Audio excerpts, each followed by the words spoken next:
दुनिया भर में जब भी अपने देश के लिए जान कुर्बान करने वाले नौजवानों की बात आती है तो शहीद आजम सरदार भगत सिंह का नाम सबसे पहले लिया जाता है।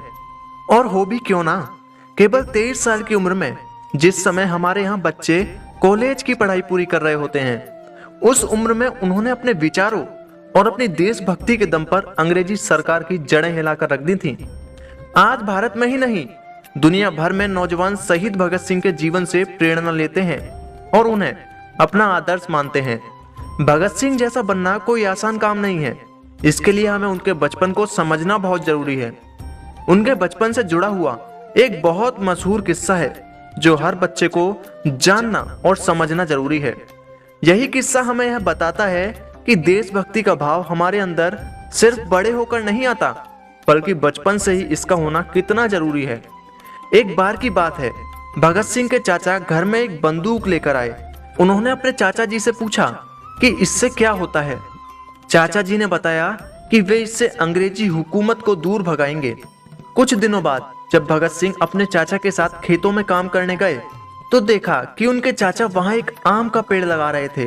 तब भगत सिंह ने पूछा, चाचा जी यह क्या कर रहे हो?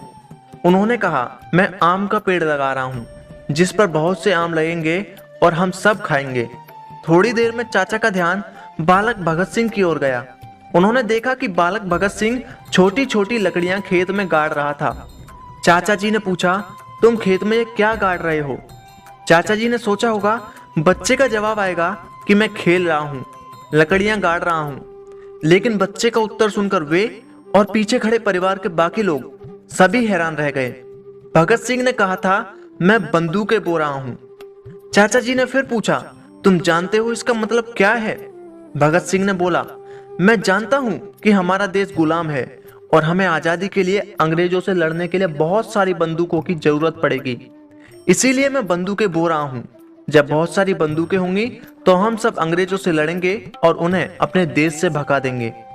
उस दिन भगत सिंह के चाचा जी और पिताजी ने यह तय किया कि बचपन में इस बच्चे के विचार ऐसे क्रांतिकारी हैं तो हमें इसके पालन पोषण में और इसकी गतिविधियों पर विशेष नजर रखनी होगी ताकि इसके अंदर की ये प्रतिभा निखर कर आए, ये ऊर्जा कहीं और न चली जाए। बाद में ऐसा ही हुआ। दुनिया भगत सिंह को जानती ही नहीं, पूजती भी है।